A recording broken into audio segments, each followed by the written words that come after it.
Hi, this is Jim Cunningham. Do you have too much stock concentrated in one position, maybe some low basis stock?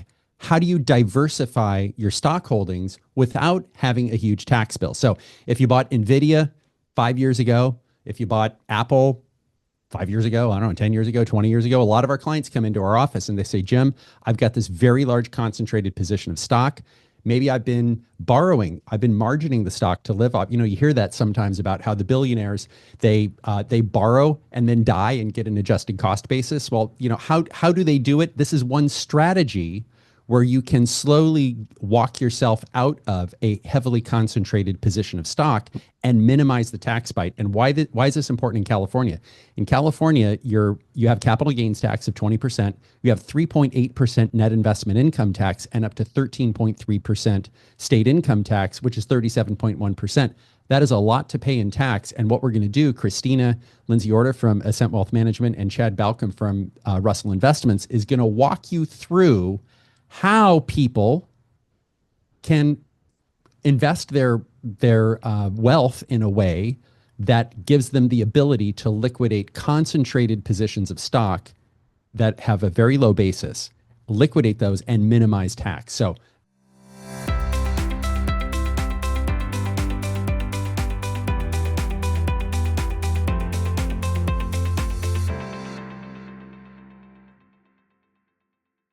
if you're watching this on YouTube, please subscribe to our YouTube channel. We do these live, and if you want to watch a live event, the reason that live is great is we answer questions at the end live, but we don't put those on YouTube. But if you are watching this on YouTube, go ahead and put your question in the comments, and I answer those personally quite often. So I'm Jim Cunningham. I'm a partner at Cunningham Legal. I have over 30 years experience. We have offices throughout the state of California. I'm a certified specialist in estate planning, trust, and probate law. I'm a real estate broker, securities and insurance licensed, and a pilot single engine land instrument rated, although I'm not currently licensed. These are the lawyers in our firm. We have a new lawyer who joined our firm in January, John Garalka, who's based in Sacramento. He's a double certified specialist in estate planning and income tax or tax planning. And very excited to have him here. So if you've been following our webinars, you see the faces, the increase in the number of faces. So we're very excited to have John join us. We are about all things peaceful transfer of wealth from one generation to the next while minimizing tax. And we have Christina Lindsay from Ascent Wealth Management joining us here. She's a certified financial planner and a great, she handles my personal stuff, okay? So she's a great financial advisor, and I deeply respect her viewpoint on a lot of this, and she's going to be doing a lot of talking. Chad also, I think, is going to take maybe the laboring oar on this. Chad, I guess. He's a regional director, advisor in intermediary solutions. He joined Russell Investments way back in 2004, and he's got a BA in finance, and he's a licensed registered representative, as well as Series 7 and 66 licensed. Very important before we get to our content, which is great. I'm a lawyer. I'm talking. I may use the word you. This does not mean there's an attorney-client relationship, and this is not something you want to just, we might talk about some legal concepts here. It's going to be a little more weighted toward tax, a little more weighted toward investments, but there still are some legal issues involved. When I'm talking, please don't take this as legal advice. This is absolutely not do it yourself. And we'll talk about this, can you do this yourself? Do you really need an advisor? And the short answer is no, you can't do it yourself. You do need an advisor like Christina, and they're going to talk about that. And Christina, I will turn it over to you. You can go through your very important disclosure, and then we'll get started with the content.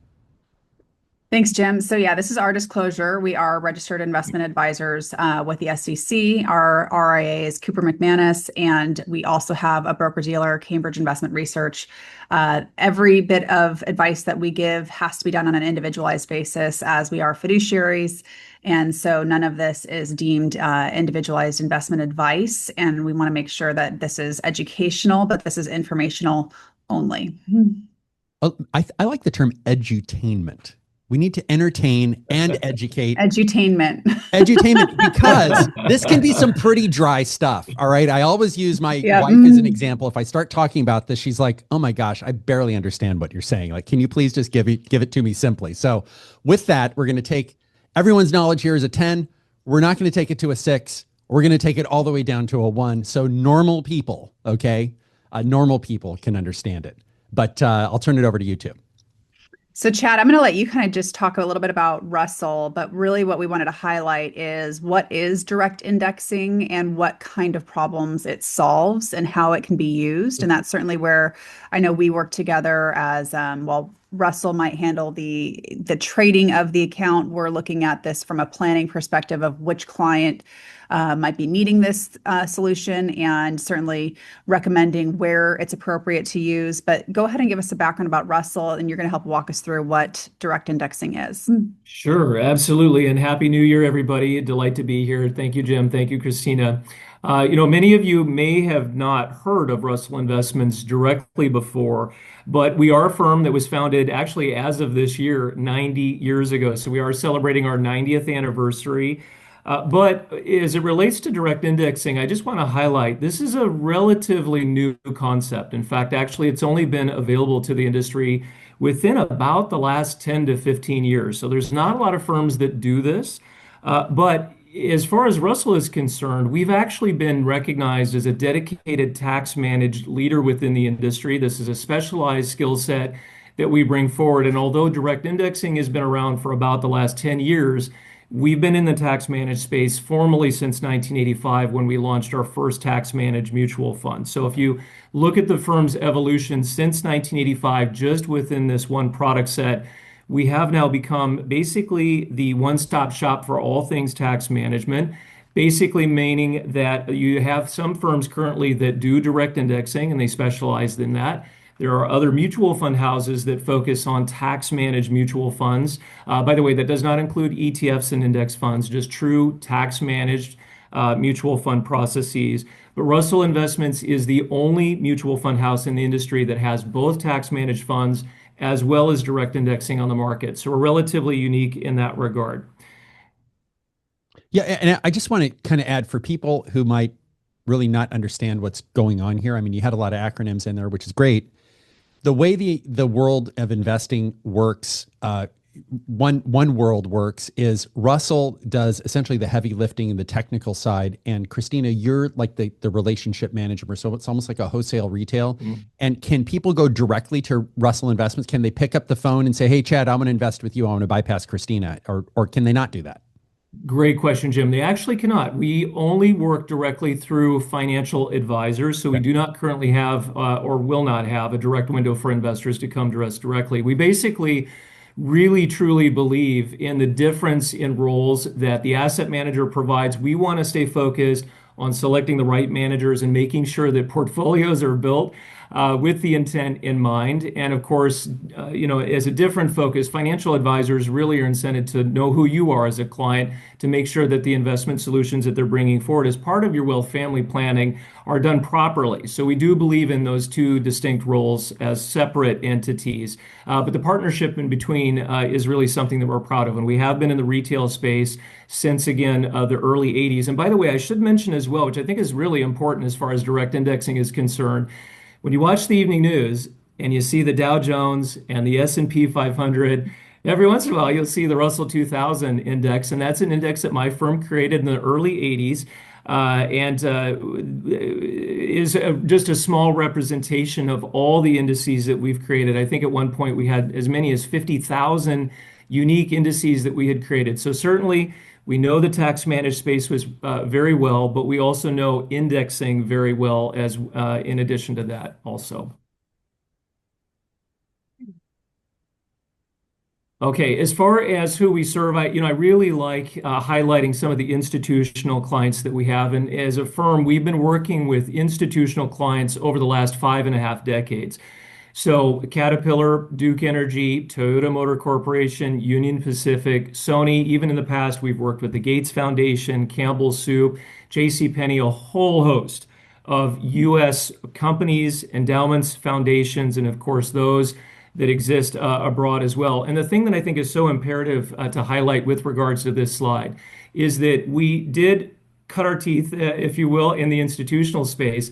But a lot of the capabilities, even the same individuals from the teams that serve these clients, have brought those capabilities forward into the retail market. And I want to give you one example of that. Let's just take, for example, Caterpillar. Let's say they have a couple $1 billion in pension assets, and they want to migrate that portfolio from one investment manager to another. We've actually created a team called Transition Management that will facilitate the movement of all of those securities from one manager to the other. And of course, as you can imagine, if you put a couple $1 billion in the market, that could create some ripple effects that maybe as an asset manager, especially as an investor, you definitely don't want to participate in. So making sure that those transitions are handled effectively, and then also that we pay attention to even things like the tax bill, where that would be applicable, is a capability that we've been doing since, well, again, the 5.5 decades. So bringing that forward into the retail market and then being able to leverage technology so we can implement this at the individual account level is something that we've been able to bring forward into the market. And I do see the UAW, which reminds me of my grandfather, who was a tool and die maker. He's a UAW member. I worked at General Motors during World War II and after. He was a tool and die maker for diesel engines. So cool. Wow. Very cool. Very cool. Very cool. All right. I do want to talk a little bit about personalization as well. I think this is such an interesting look at where the financial services industry is, or at least where it's come from. But I want to maybe take a different view on this. So all of us, let's say we're talking about streaming services or your morning coffee, right? When you go down to Starbucks and you order a coffee, or even a smartphone, whether it's an Android or an iPhone. What's really interesting in the United States is over especially the last few decades, we have demanded personalization and customization to the nth degree, right? So for instance, when you go to order a coffee, maybe every single one of us on the call today want to do a 12-ounce mocha at Starbucks. Well, guess what? You can control the amount of foam, the type of milk that's used, even the temperature, right? So all of us can effectively order whatever we want. It's kind of based on that same platform, but we can customize it. Same thing with the smartphone. I mean, even if all of us went out today and bought the same model at the same moment, well, by the end of the week, next week, we probably have different backgrounds, different apps. We'd sort the apps differently. I mean, you can customize it however you want, even streaming services. I mean, gosh, Apple TV, we have one here at home. If my entire family had the same model, all of that would be different based on our preferences and unique viewing needs. So it is absolutely fair to assume that within the financial services industry, you want to be able to provide or at least access the same amount of customization that we so readily use in other areas of our life as well. So the financial services, you know, as Jim mentioned earlier, I started with Russell Investments about 22 years ago, but I've been in the financial services industry now for almost 35 years. And, you know, when I started, it was a handful of mutual funds, a bunch of stocks, and a bunch of bonds. And that was kind of the way that we looked at the world.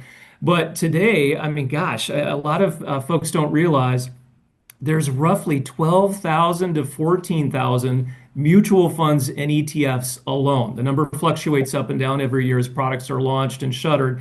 But that's in addition to the annuities and insurance contracts and index funds that are on the market. And of course, direct indexing is now available as well. So the way in which we're able to solve for wealth planning has definitely evolved, but we haven't, as an industry, had the technology to be able to customize that in a way that we could leverage that at the individual household. And that's exactly what direct indexing is designed to provide. So it sounds like there are more mutual funds and essentially financial products than there are publicly traded stocks in the United States.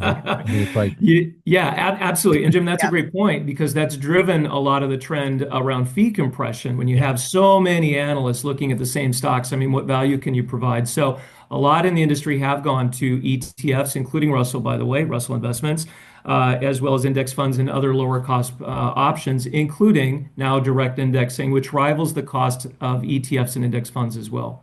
Well, this is where and this is why we're doing this, is we get a lot of clients coming into our firm. And if you're watching this video, this may be you.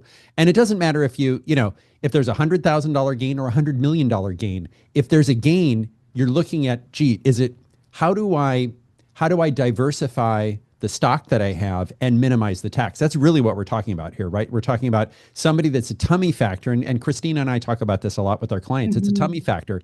Some people are totally fine. I met with a client recently who had almost $100 million in very low basis tech stock, one stock. And it's a very well-known company. And this client was like, well, I'm comfortable with that. That's perfectly valid. And another person might walk in and say, I've got, 5 million and I invested 100,000. Now it's worth 5 million and it's keeping me up at night. Right. So this is like very personal. And to your point about customization, and when you were talking about coffee, I was thinking, I went to Pete's, there's a Pete's coffee place across the street from our office here. I'm doing this out of our Marin office. Uh, And I was like, man, I just want a black coffee. Like I just want to go roll the time clock back 30 years. So if you're watching this and you go, I don't even go to Starbucks, like it's a waste of money or whatever it is, that's okay, right? So, but let's talk about direct indexing and how this tool can solve a problem that a lot of people have. And in fact, a lot of people are going to see this video. They're like, yeah, that's me. How do I do this? yeah, great point. Great question. So let's focus on the three pillars in which direct indexing rests. So effectively, tracking an index is where it starts. We want to identify which index exactly you want to track, and we have some samples listed. For the purposes of this presentation, we're primarily going to focus on the S&P 500 just to make the math and the perspective easy. And just to clarify, what do you mean by an index? An index is basically well, let's just say the Dow Jones Industrial Averages that you watch in the news. It's basically a representation of 30 stocks from different segments within the U.S. market to reflect the overall health of our markets in general. Same thing with the S&P 500. It's an index that represents 500 different stocks that are publicly traded within our markets. Same with Russell 2000 as well. So identifying which of the indices, that's a conversation to have with Christina and Jim, of course, but we do have the ability to replicate the underlying securities, or actually we're going to buy the underlying securities within the index. So in terms of tracking, the first thing that we want to acknowledge, and one of the first pillars that we're looking at, is the ability to actually get index-like rates of return based on the index of your choice. The second pillar, which is equally as important, is it's not just the rate of return that we want to generate. We know that through market volatility, natural volatility, and by the way, we saw this in first quarter last year. The US market on average, especially on the large cap side, if we go back to 1936, average pullbacks in the United States are around 15%. So that's enormous. Sometimes they're larger. Obviously, we saw that in 2022 when the Fed was fighting inflation. As there's other years where we hardly see any volatility at all, like 2007 or 2017.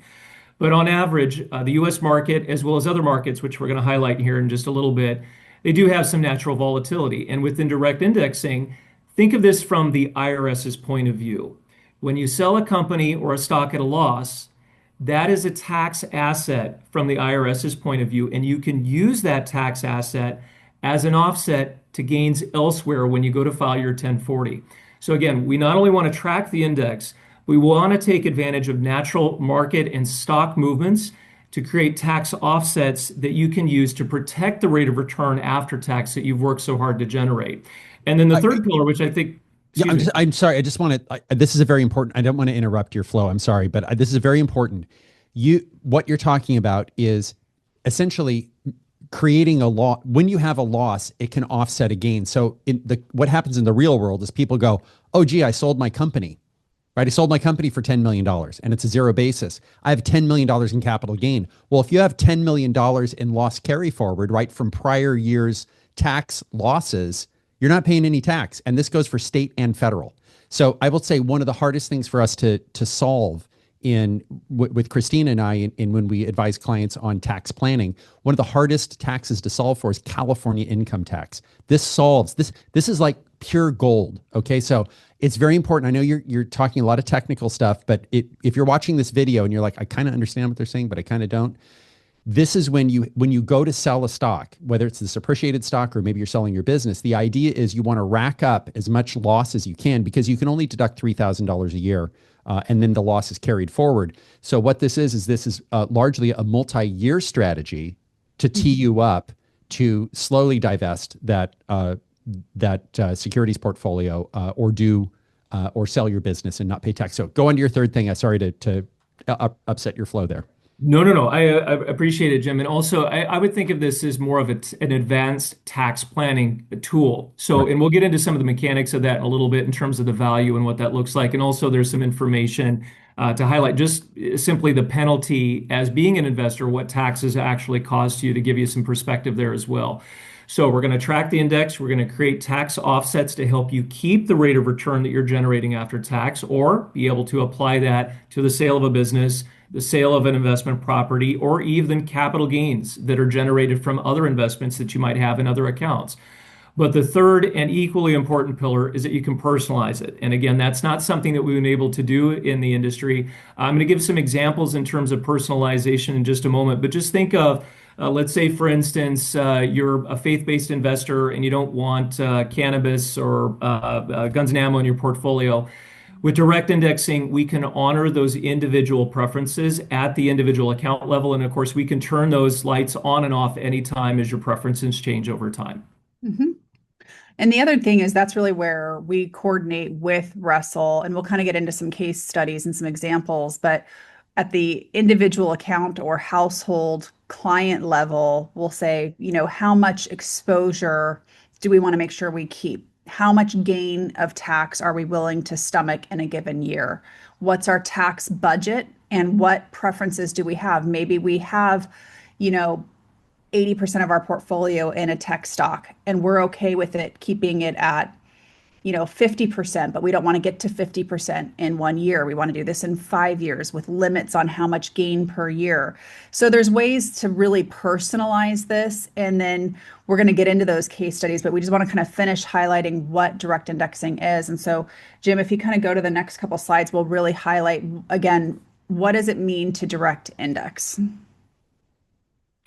All right, so that's the million-dollar question. So direct indexing, I love just admitting it's all in the name. You're directly buying the securities in the index in the same percentage in which they're weighted.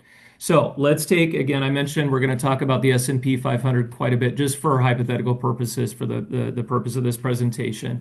The S&P 500 has, again, 500 stocks within the index. Now, to be clear, we're not within direct indexing, we're not going to buy every security. We're going to buy about two-thirds, half to two-thirds of the securities in the index for reasons we'll get to in a little bit.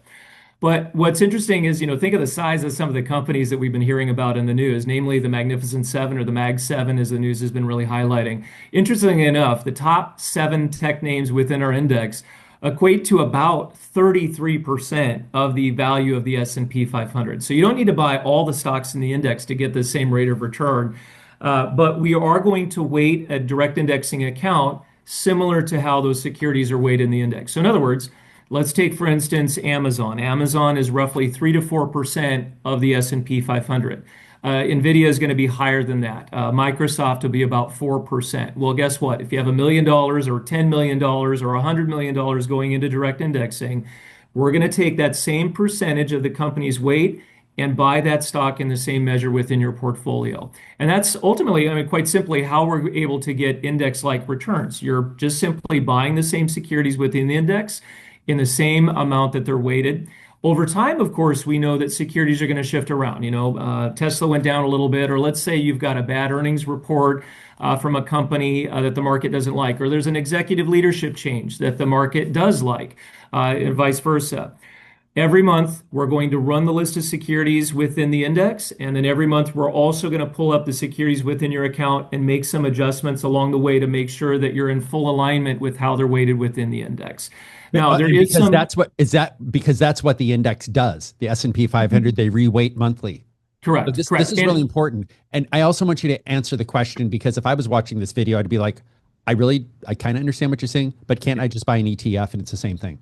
Yeah. And I think we're going to get there too, as to why is it important to own the individual stocks versus just buying a mutual fund or an ETF, and there's tons of them out there that just mimic the S&P, and it really comes down to tax efficiency. Yeah, and the spoiler alert is you're going to pay less tax if you do direct indexing versus the ETF. Right. The direct indexing solves the tax problem better than the ETF does. That's correct. Yeah. Maybe before we move, because I want to answer that, that's such a good point. Let's talk about the differences between ETFs, index funds, and direct indexing. But before we do that, I just want to highlight, if you're sitting with a highly concentrated stock position, just buying the S&P 500 alone, think of the differences between that portfolio versus how the S&P 500 is constructed. There are roughly 12 fundamental style factors, which just simply means factors is a technical term, but just think of it as growth stocks versus value stocks, or stocks that simply pay a dividend. That's a factor in and of itself. Or large cap, mid cap, those are two different factors. So there are 12 factors represented in the S&P 500. Also, there are 11 different sectors. So think of information technology, communication services, consumer discretionary, financials, for instance, industrials. Those are all different sectors within our economy and markets.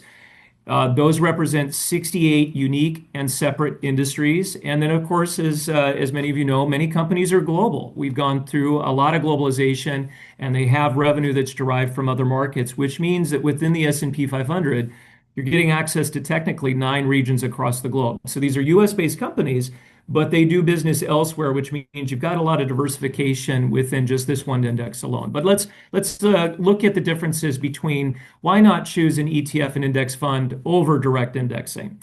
So think of an ETF or an index fund. Either way you go, those are packaged products, right? You're buying a single product that aggregates a lot of other types of investments, whether that be stocks or bonds or anything in between, within that one product. So in other words, when you open up your bank or your investment statement and you have XYZ ETF, that's the only thing that you're going to see on your statement, although that ETF includes a lot of different types of assets under the hood. Now, the benefit is, as we know, it's convenient, right? You get a lot of stuff under the hood, kind of like a car. You don't think about the engine and the tires and the seats and the seat belts. You just buy the car. And that's exactly what an ETF or an index fund is providing. However, let's look at some of the limitations inherent with those products. And keep in mind, I want to be clear. At Russell Investments, we're not against ETFs or index funds at all. We have some of those on the market. This is just a comparison between the benefits and limitations of those investment vehicles. So, Jim, Christina, to your point, the first thing that we're going to look at is, unfortunately, there's no customization. And this is a really important one. Let's assume perhaps you're an employee at Broadcom, or you work for Costco or Disney or Starbucks or Meta, and you have a lot of your wealth already tied up in the company at which you work. Well, the last thing you want to do is buy an ETF or an index fund that just amplifies that exposure, because now you have even more of the stuff that you already have a lot of wealth focused on. So that personalization is kind of an important one, because we don't want to have even more concentration risk if we can get around that. And unfortunately, there's no control over that within ETFs or index funds at the individual account holders level. Also, another big one is that we cannot fund a ETF with what's called in-kind securities. A little bit of a technical term, but just think of it this way. Let's say you own Costco and you want to take that Costco stock and put it into the ETF or index fund. We can't do that because those products are mutually designed for the mutual benefit of every shareholder. So what you do for one, you have to do for all of them. And unfortunately, there's no facility to take securities in kind. So that means, as an investor, in order to buy the ETF or the index fund, let's just say you hold Costco. You got to sell your Costco stock, take the cash, pay the taxes due, and then put it into the ETF. And unfortunately, in many cases, especially for these larger names that a lot of investors want to see on their statement, you're going to buy that stock back within the context of the ETF or index fund. So that's incredibly inefficient. You're selling something you already own to pay taxes on it just to buy it back in another product. There's also no tax loss harvesting. So going back to the tax offset component, as a mutual fund, ETF or index fund, whatever losses are generated in the product, well, the product itself owns those losses. We can't pass that on to individual shareholders for your benefit. It's owned by the product itself. And then, of course, as many of you might know now, especially after last year, capital gains, excuse me, or distributions get paid out all the time. I'm going to show you some numbers on this as well, but whatever the distribution is, you're going to get a 1099. You're going to have to pay taxes on it, meaning there's no control over buffering you from that. You're going to have to pay the full freight once you get it. And then again, we own the losses harvested when the product, which I've kind of already touched on as well. So direct into, oh, excuse me. No, I have some question about this. So if let's just use like the S&P 500, every month they're rebalancing. Correct. And then so they're selling, I'm not saying that this happened in any time, just so we can give some flavor to it. Like Nvidia's up, so they might liquidate a little bit of Nvidia and buy Costco or whatever else they're buying. Right. That generates a tax that the holder of the ETF pays. Correct, correct. So when you think about, a couple years ago, NVIDIA is actually a great example. NVIDIA ran up 200%, basically 2 years in a row. If the asset manager sells NVIDIA at a 200% run up in the market, that is what's called a capital gain distribution, and all of that has to be pushed out to the shareholders each December. Now, think of it this way, Jim. Many of those on the call, I'm guessing, are probably going to be getting a 1099 in late January, early February.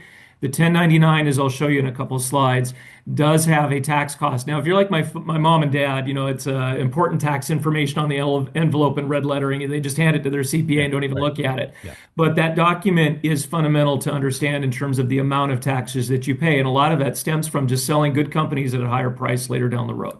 So this is really important. An ETF is not like buying a stock. An ETF, because it's getting rebalanced, has a tax consequence. So theoretically, your ETF could drop in value in a given year and you still have a capital gain because other stuff went up and they're rebalancing, right? Sure. And now, to be clear, ETFs do not, and one of the major reasons why they're leveraged so heavily in the industry, they don't tend to have nearly the amount of capital gain distributions that Right. index funds or actively managed mutual funds do. But a mutual fund would be very tax inefficient unless it's a tax managed right. mutual fund. That's right. Because they don't care. It's something, by the way, if you're watching this video, something you need to understand, the people that run the investments, unless it's a tax advantage investments, they ignore the tax consequence. They're just not even paying attention to it because they want that return, right? Yeah. Correct. Yeah, great point. Great point. Okay, so I thought this would be a little bit interesting, excuse me.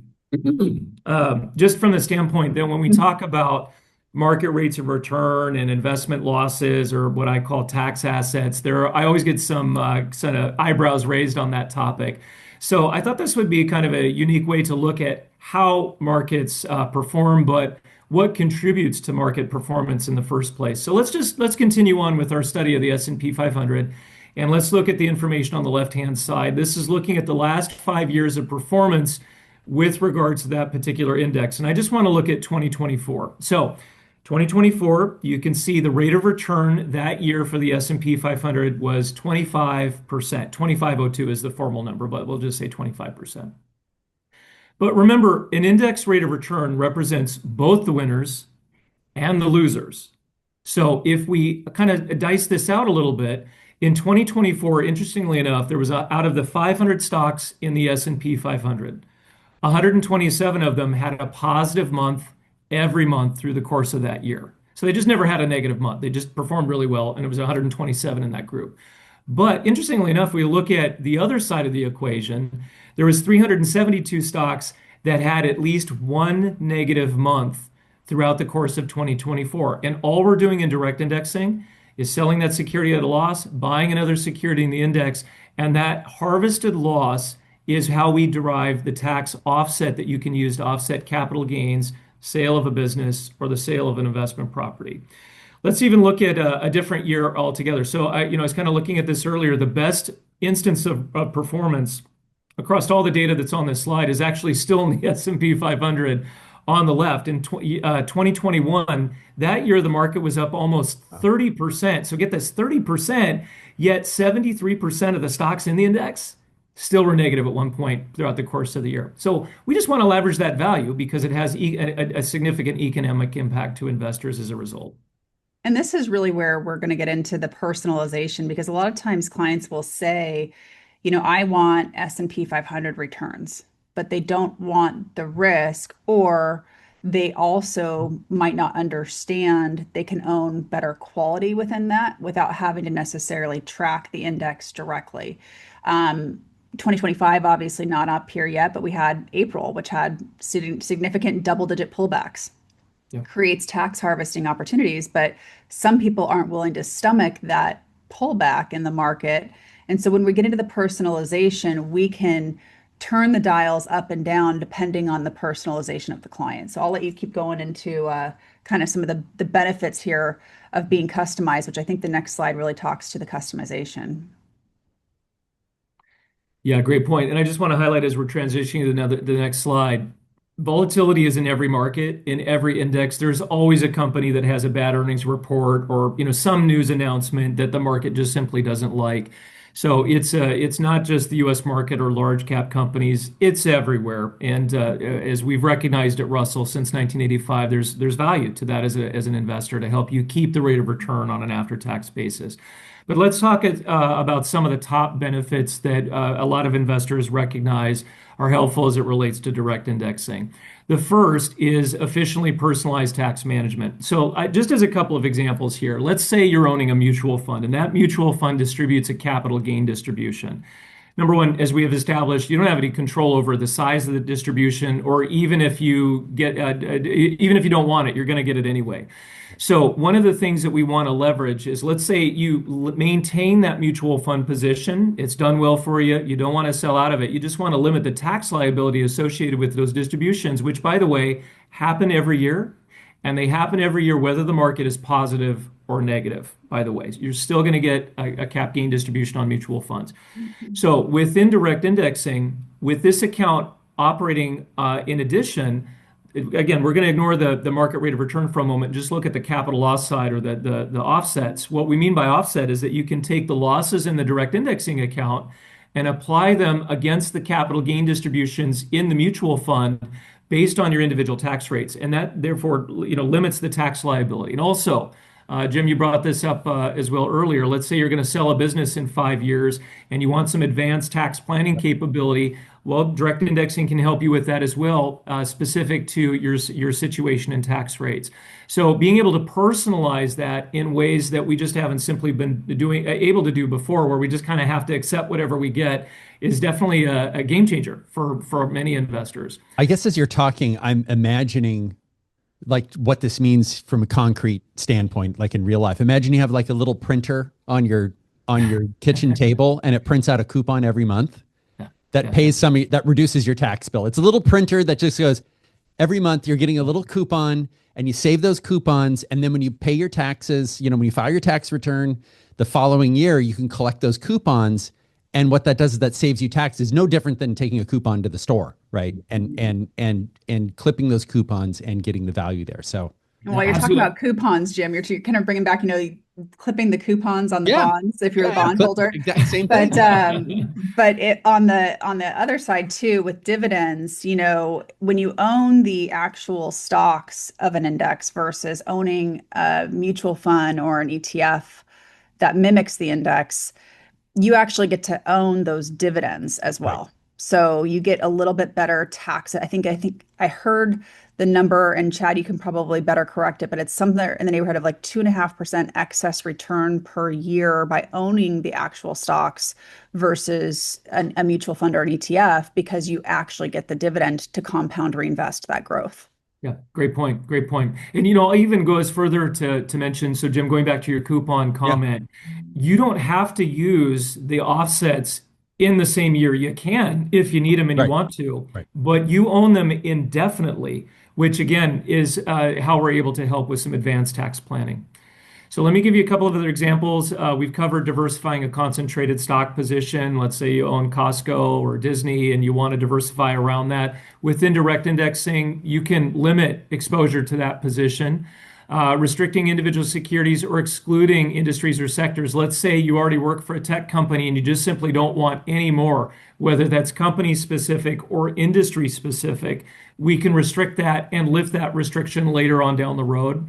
We can customize the transition itself. And we're going to actually talk about this time permitting in a case study. So it's not just taking the securities in kind and limiting your tax bill in the transition. It's what do we do with the rest of the stuff in your portfolio, and how do we help you transition that so that you don't have to rip the Band-Aid all off on the first year? Are there ways in which we can maybe spread that out, or create a tax budget that we need to work within so that we don't blow up your tax bill when you go to do your next filing? So we can customize it to your unique needs. Also, I like this one, aligning your investments with your preferences. So let's say you want to align your portfolio with Sharia law, or you want to align it with Catholic values. Or let's say you want to do a socially responsible investing, or you just simply want to do dividend achievers. All of those are different ways in which we can provide an overlay in your account that aligns with more green or more sensitive portfolio investment styles. And again, this has been really elusive for the industry. So direct indexing has completely unlocked that, which is kind of fun to talk about. And then also charitable giving. Because you own the individual securities within the direct indexing account, guess what? You can gift those to your charity of choice. And even more so, you can do that based on individual stocks that you know will align with their specific mission as an organization. So it's a much more finely tuned, calibrated way of being able to provide the level of customization overall on many, many levels. I'm telling you, you just hit on something that's really, really important and something to understand. If you have if you're doing direct indexing, you own the individual security and you go, this particular security went up more, or I want to give $10,000 to a charity. You give $10,000 of stock and then turn around and buy the stock, right? So that's not subject to the wash sale rules. It really maximizes your tax planning opportunity versus writing a check for $10,000 to the charity, right? Because if you write a check for $10,000 to the charity, you're still stuck with your low basis stock. But if you give the stock, and you could turn around same day and buy the stock back, right, with the same 10,000 or whatever number you want. That effectively increases your basis. So very powerful tool. And I got to tell you, I talk to a lot of different people a lot of estate planning attorneys, a lot of financial advisors. It's like 1% of people even understand this stuff. This is not common knowledge in my industry. It is not common knowledge in Christina's industry. This is very rarefied air. And frankly, I'm not sure it's delivering a lot of value to someone who's going to invest $1,000. But if you've got, maybe we should talk about that. So let's get into a couple of the case studies here. I think we've got like 2 more slides here to talk about kind of the taxable nature. Just for the sake of time, we can go through. I think there's some really good case studies that'll be worthwhile to go through. Yeah, happy to. We can touch on this one here in 30 seconds. So, Jim, if you can advance it, let's look at the average Joe and Joan taxpayer. On the left-hand side, let's say you ended last year with $500,000 in XYZ mutual fund. And that mutual fund paid an 8% capital gain distribution. By the way, we're not looking at interest income or dividend yield, which would be in addition to this number. So it can get even more expensive compared to what we're listing here. But an 8% capital gain distribution means you're going to get a 1099 in January that shows capital gains $40,000. And assuming the 20% capital gains tax rate, as well as the 3.8% net investment income tax, guess what? You have to pen a check to the IRS for $9,500, which, by the way, is 2% of the portfolio's value. So if you're concerned about fees, it's imperative to look at the quote unquote expense ratio that the government is charging you for the benefit of being an investor through taxation. The investor on the right, though, if we eliminate the capital gain distribution, as we can do in tax managed investing, that money stays in the account. And of course, the compounding effect of maintaining a 2% additional account balance over the life of any investors. And this doesn't factor into the additional $5,000 they probably would have paid in California state taxes. That's absolutely right. Or taxes from dividend yield or investment income or just the product expenses itself. So fees are legitimate and they can add up really quickly. But, frankly, the government is the most expensive party out of all of us. So ignoring performance, ignoring asset allocation, and just looking at the cost of that from a tax perspective, it is a real number. Mm-hmm. I love this slide. This is a real number. Who wants to pay another $9,500 in tax? I have one client who would like to pay more taxes. We have a lot of clients. Yeah. He's a good guy. Well, it's 2% you're giving to the government that you took risk to go get, unfortunately, and it just doesn't make common sense. Well, let me ask you, if it goes down, do they participate in the downside? No, you just lose it. You still owe, yeah. You still owe. And the other thing is, this is like a loss carry forward, right? So you can only use $3,000 per year. So if you have a $40,000 loss, it's going to take you 10 years to recoup that unless you sell something. So yeah, absolutely right. Absolutely right. All right, let's go back to, again, we've kind of really covered the personalization side. Let's talk about the first 2 pillars I mentioned, which is tracking the index and tax offsets. Excuse me. All right, so there are a lot of data here. I just want to focus on the stuff on the left-hand side. And more specifically, we're going to look at the lower left-hand set of data. And what you're looking at effectively are two components to the same portfolio. Number one, this is focused on the S&P 500. So again, we're going to stay consistent with the index that we focused on. But just look at that dark blue line, either on the top or down below. It's the same number. This is the actual performance of our direct indexing large cap SMA, which replicates the S&P 500 back in 2024. Now, as you can see, if you follow the dark blue line all the way to the right, at the end of the year, guess what? You had a 25.31% rate of return. So in other words, if you had $1 million invested, you exited the year with $1,253,000. Not bad. And to be fair, if you bought an ETF or an index fund that was replicating the same basket, you'd have the same rate of return as well. But down below, that orange banner is showing the amount of cumulative losses that you have in addition to the extra $250,000 in your pocket on that million. So let's carry forward that orange bar. By the end of 2024, not only do you have an additional $253,000 in your pocket on that $1 million, but you have 3.8% in losses that you own, or in this case, 38,000. So going back to something Jim said earlier, when you file your tax return, that 38,000, you do need to apply 3,000 towards income, but the remaining 35,000 you own. So let's do this. This is a quick case study. Let's take that 35,000 and assume every year it's the same amount. It's going to go up and down, but let's just assume it's the same amount. In 10 years now, in addition to all the market wealth that you've generated, you have, in this case, 350,000 in losses over a decade. Remember, 3.5%, 35,000 per year for a decade. Well, let's say you sold an investment property and you netted $500,000 in gains. Well, you could pay taxes on the full $500,000, or you could realize that gain and then take the 350,000 that are on your Schedule D from this direct indexing account and apply it. And then now, instead of owing taxes on 500,000, you owe taxes on the difference, which would be 150,000 in net gains on which you'd have to pay taxes. Yeah, for Californians, it could be over $100,000. These are not small numbers, right? Right. And I chalk this up as like basic tax hygiene and investing. And as you're talking about this, I met a client many years ago he was a petroleum engineer. I barely understood what he said. This was 25 years ago. He's one of the guys that invented fracking.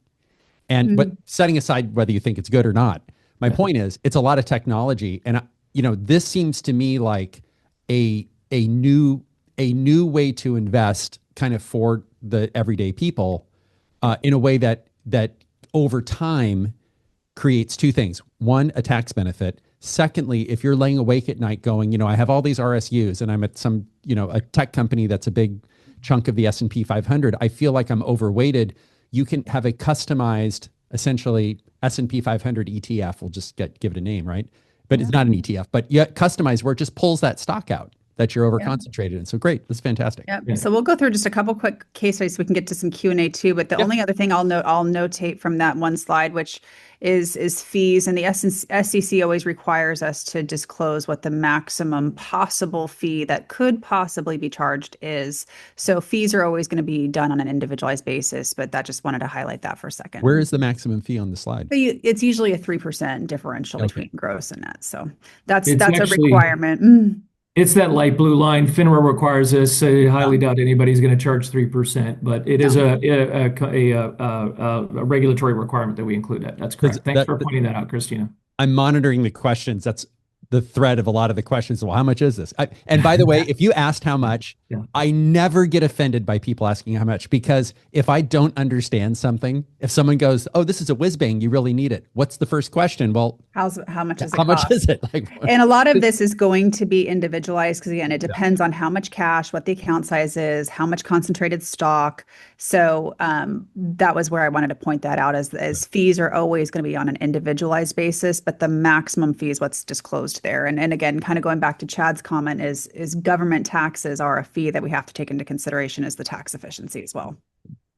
Yeah, I don't know, Christina. Taxes is it really that big of a deal? I'm just kidding. So maybe if we can go to the next slide.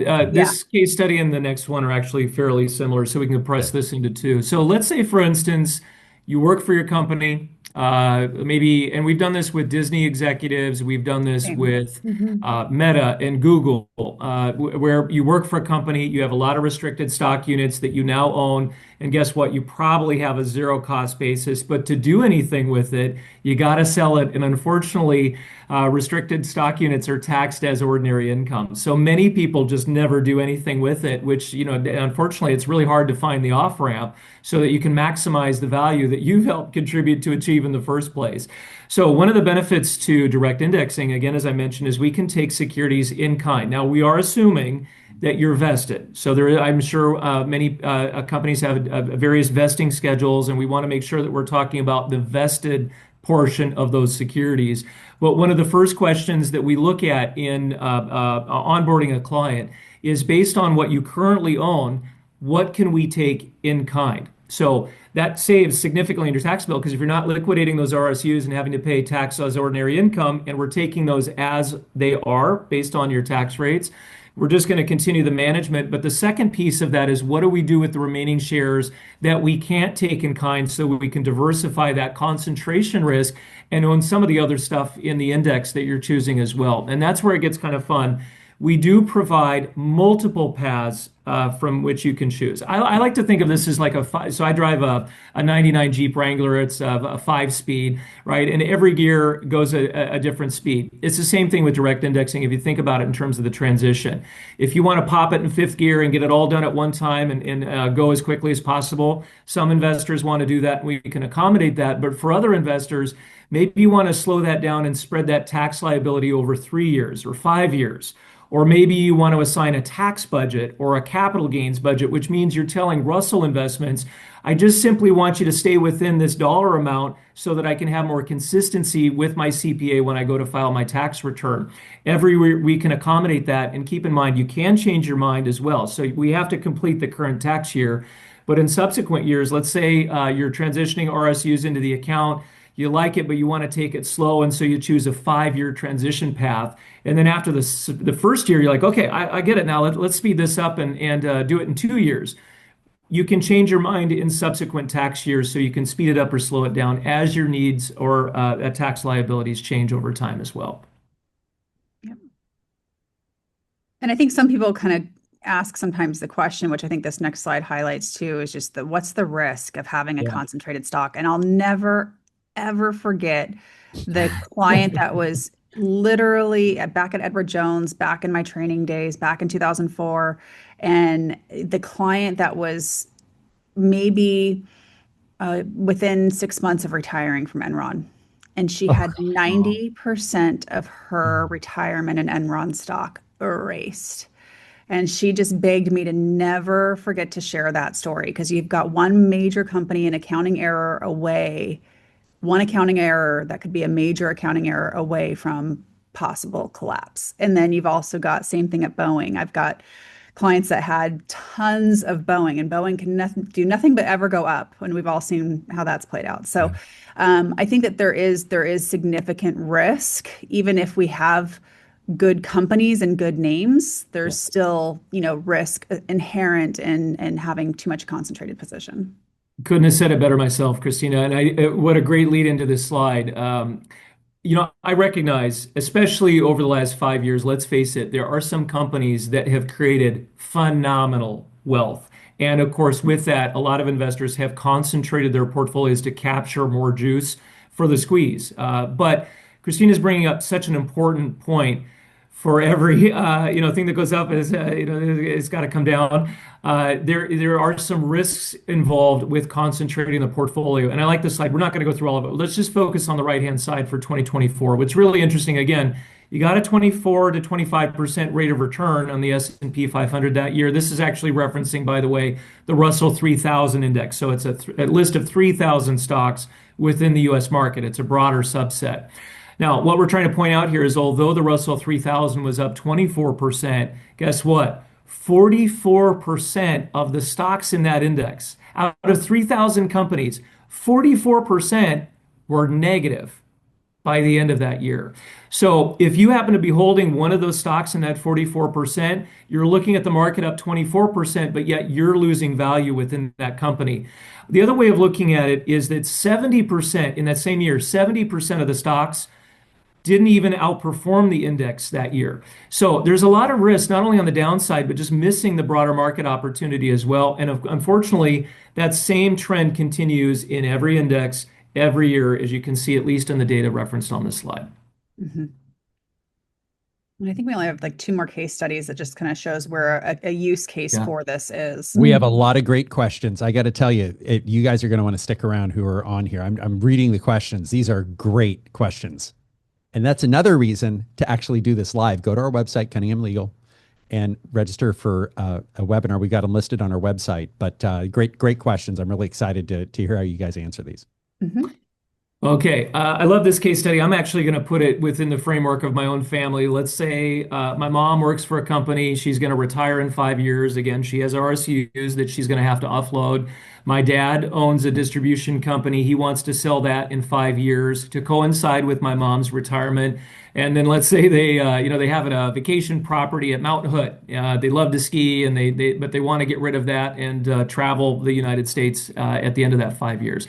So you have either independently, three different windfall events, or on aggregate, one major windfall event. And unfortunately, as Jim and Christina were pointing out earlier, if you sell all of those assets and realize the tax, God bless you, you could certainly do that. But with direct indexing, let's say my mom and dad have, and keep in mind with Russell Investments, the minimum starts at 100,000. We have different portfolios that have different minimums, but our minimum start at 100,000. By the way, when I started at Russell Investments 22 years ago, just to give you an idea, the minimums were 1,500,000, 750. So they've really come down over time. But you can start as low as 100,000. So let's say they open the account.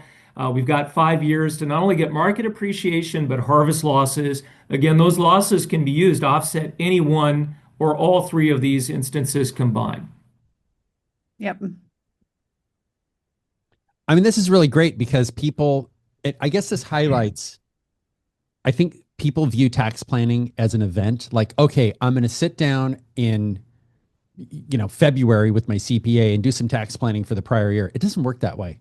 If you're thinking, I'm going to sell my business in 7 years, man, if I could sell it today, I would, but I got to build it up and sell it in 7 years or whatever the number is. That's a long time to plan. And if you're going to have that capital gain, it makes sense to me to kind of look at all the available tools that you can use, not just in a single year, but year over year. And this really gets to why you need your A team. And we talk about this in other videos, like the A team from the 80s with B.A. Baracus and, George Peppard or whoever was on there. It's the three-legged stool, right? It's the attorney, it's the CPA, and the certified financial advisor, which of course is Christina. So, great point. All right, Christina, do you want me to cover? I know we're right at time. Do you want me to cover we'll this? just we'll kind of rush through these last couple slides. Well, there's no rush. There's no commercial break. I mean, it's a YouTube video. I mean, Joe Rogan goes for 3 hours. We're not. I know, right? Hey, you're watching this. We're not going 3 hours. No, we're not going 3 hours. But proactively, Sean Ryan and Joe Rogan can do their 3 5-hour podcasts. This is not that. Proactively harvest capital losses. I think that's really where, again, there's just a significant opportunity to bank those gains and achieve an excess rate of return net of taxes. And if we take a look at these last couple of case studies, this next one here, again, transitioning investments of existing portfolios. This is really where, when working with Russell, and this is really where I come in as the advisor and helping analyze the client's needs and look at the accounts. I've even sent, Chad and his team and said, okay, if we've got these existing positions, we've got a client who had, significant holdings of an ETF that is an index ETF. And if there's certainly gains and losses in different lots that they've purchased over the years, but if we were to try to unwind that to mimic the S&P with holding those underlying holdings, how can we be more tax efficient? And the net rate of return, when we give that proposal to the client and show, hey, if we were to do this over 2-3 years, taking your existing positions and banking losses, the excess rate of return dollar for dollar is pretty significant to the client over time. And sometimes right out of the gate, depending on what their tax appetite is for unwinding that gain. Tax appetite meaning how much income tax they're paying in a given, or how much capital gains tax they're paying in a given year because of having a large position in an ETF. So, if you have 100,000 in there, which is your minimum, it's smaller. If you have 50 million, the number's a lot bigger, right? Yeah. And if as clients are also saving, especially if they're still adding cash to the account, it gives us the ability to do that more quickly. But Chad, I don't know if you had anything else to add on this here. Yeah, well, I just want to wait. And actually, you can transition to the next slide, Christina. We can go through this because this is more, honestly, it's not my favorite slide, but it does provide a lot of context in terms of how we do it. And it's not my favorite because it's just so technical. But really, the first thing that we want to do is we want to take, whether it's cash or specifically if you're holding securities, the first thing we want to do is get all the cost basis information so that we know how much, what we're working with exactly, and more specifically, which of those securities we can take in kind. And that's codified within what's called, what we call at Russell Investments, a transition report, which through Christina and Jim, we're always happy to run for you. And we include your individual tax rates at a state, federal, and capital gains level so that we can calibrate that as closely as we can to your actual experience. But also that transition report provides the 5 other transition paths that you can choose from. And so it's a really good comprehensive document. But this slide is on the other side of that. So let's just say, for instance, you've got a client with $1 million, where you're a client with $1 million, and we're going to look at the evolution of the account as it's being implemented into direct indexing over the next 24 months. So there's 3, I know there's a lot going on here, but there's really 3 things to look at. The first is the orange line that goes from left to right. So what the orange line is showing is the percentage of the account that's being implemented month to month up to month 17, when in this hypothetical, it's fully invested. So let's start from the left-hand side. Out of all the securities, they total $1 million. We've identified through the transition report that we can accept 30% of that portfolio in kind. So think of it this way. It's 30% of the portfolio that you're just simply not going to have to pay taxes on because we're not going to do anything with it. We're going to accept it as is.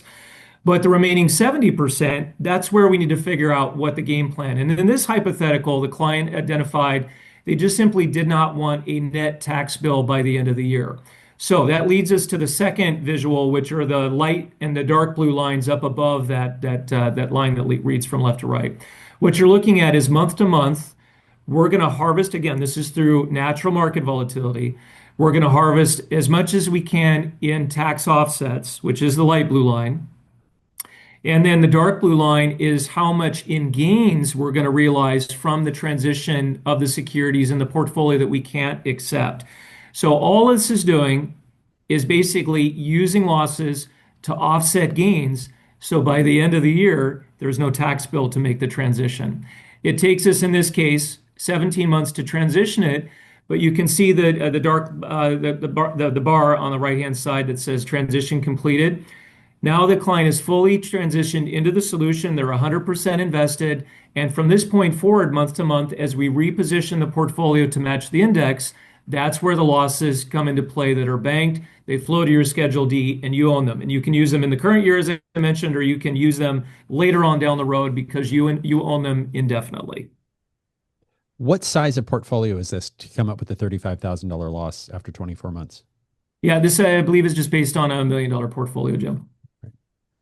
So again, part of tax planning and minimizing taxes, and that's one of the things we're focused on is peaceful transfer of wealth from one generation to the next, but also paying the least tax, possible, right? Legally possible. And again, this is like a year-over-year strategy. So people go, well, 35,000, it's not that much of a loss. But if you put the over time, right? Or if maybe it's not $1 million, it's 10 million or whatever the number is, but over time, you do really see that value. Mm-hmm. Yeah, mm-hmm. Absolutely. Yep. And this is where I know, working with Jim, as an accredited estate planner on our side, I specialize a lot with the charitable strategies. We're working on quite a few charitable trusts over the last couple of years, and many clients have charitable giving needs that are important to them, and this is another way to be able to do that. Yeah, absolutely. In this hypothetical, it's assuming a $10 million portfolio. I love this one, by the way, because I've served on boards before when I lived in Washington State. And I know the pain as it goes in terms of donating to charities. You know, if you want to, out of this 10 million, let's say you wanted to give 1 million to your charity of choice. Well, guess what? You're not just going to have to raise 1 million out of the portfolio. You're going to have to raise about 1 million too, or 20% more to pay the taxes involved with doing it in the first place because you're liquidating securities and then giving the charity cash. With direct indexing, we can actually take securities out of the account and transfer them in kind. And what's more, you can identify specifically which securities you want to give to make sure that the securities are in alignment with with the charity's own mission. Plus, it's not that we just want to give securities. We also want to offload maybe the ones that would be most expensive for you to pay taxes on anyway, which would be the lowest cost basis, highest market value securities. So you don't have to, you can be more specific about the amount you want to give without having to accommodate so much of a tax differential. We can offload the more expensive lots that you'd have to pay taxes on anyway, and specifically give the positions that align with the charity's mission as well. So it's a really unique, fantastic way to give to your charity of choice, but not cost quite as much to do it in the process. Mhm. Okay, quickly, there are a lot of exclusionary themes. We'll just focus on the list on the lower right-hand side. So in building the direct indexing solution, we wanted to figure out what does the Vatican say about Catholic values and what is a prudent investment strategy. And we know what that list is, and that's actually one of the overlays we can provide within the account. So if you're a Catholic and you want to align your portfolio according to the Vatican's own preferences, we can accommodate that. Same thing with Sharia law. We can also do that through environmental impact, human rights, and social impact as well. And then, of course, if those don't quite fit your preferences, you can select any industry or any stock and apply a restriction. Now, of course, the trade-off is you're not going to quite get the index rate of return, right? Because you're making more customized allocation differences, but you can customize it as much as you want. Of course, you could change your mind at any time as well. So as your individual needs and preferences change, you can reflect those on an ongoing, continuous basis within the account as well. The other thing I'll highlight too is, when companies, when you're an employee of a specific company, you've got blackout periods and restrictions. Those are other things that we can incorporate too, as to when you're technically able to sell those positions. Great point. Great point. That's going to be that's one of the lengthier questions, is somebody who works in the securities industry, and there's a whole bunch of disclosure. So if you're watching this and you work in the securities industry, there's like extra stuff you have to do. Yeah. We can accommodate those too. It would be on an individualized basis. What about people who have material non-public information, essentially insider information? Does that preclude them from doing direct indexing? I think we'd have to have more context. I mean, somebody that works at a publicly traded company and that's why there's considered an blackout insider. periods. There's Okay, going to be right. blackout periods and restrictions. And we're going to have to understand, are they executive level, more than 5% owner, more than 10% owner? What are the restrictions? So those are the things that we would gather on a customized approach. And that's really where it kind of goes back to these, is the PMA approach, is that this is personalized in every way. And PMA stands for Personalized managed accounts. Excuse me. Thank you. Yeah. And that's really the main thing that we had to cover with, just there are many case uses for this, but trying to help people understand what is direct indexing, how can it be used, and the value of direct indexing, most importantly, the tax efficiency of direct indexing and why it is superior to owning an ETF or a mutual fund index. Now, if you have a 401k, and you've got the choice to invest in an index fund while you're working, not saying that that's a bad option. Yeah. But when you have a taxable account, there's certainly a more efficient way to do this for higher net worth investors. So where do people go to, obviously they're going to, they can reach out to you, Christina. Can people go to their own like wirehouse broker and get this, or what? If they already have somebody that's their financial advisor, what do they do? I mean, it's a great question. I know that Jim, you and I have spoken about this ad nauseum before, but we are independent. We are an independent registered investment advisory firm, and we are not subject to any conflicts of interest. A lot of the wirehouses, again, those are like the big banks, the big firms. They used to send the trades and tap the trades over the wire. That's how they got coined wirehouses. Whether it be, the big banks or, those firms, Edward Jones or Wells Fargo or Northwestern Mutual or Morgan Stanley, just Fidelity, to name a few. Again, not picking on any particular one of them. They do a great job for the bread and butter of what they do, but they do have inherent conflicts of interest. They do have proprietary funds. They do have specific direct indexing options, but very limited. And then typically, it's going to be the ones that are paying more to the parent company. So to be fully transparent, there are higher internal fees when you're dealing typically with a wirehouse. You got to pay for the commercials. Mhm. And I'm giving enough airtime to these disclosures. I'm assuming I have to do that. Mhm. Thank you. Thank you. I wouldn't do well in jail. Thank you. Hey, I've heard that when people go to Lompoc for like insider trading, they go to the federal penitentiary in Lompoc. They come out like with a business education and they go do something. It's like, Oh boy. all right, so we have our office locations are in Northern and Southern California. I happen to be in our San Rafael office today, so just a few miles from the Golden Gate Bridge. And but we do have offices in Southern and Northern California as well as a capital region, so San Francisco Bay Area, capital region. Here's the contact information for Christina, and we're going to answer questions. So this brings us to the end of our time. And if you would like to reach out to us for estate planning and whatever you want to do, you know how to reach us at Cunningham Legal. But what I'm going to do is now, if you're watching this recording, it's going to end and magically another video will appear right after this one. Okay. So if you just keep watching YouTube, it magically appears.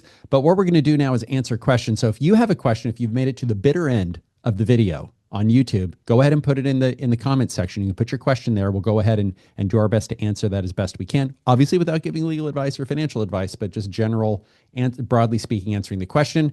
So, but for those of you who want to hear answers to your questions, we have a lot of questions here.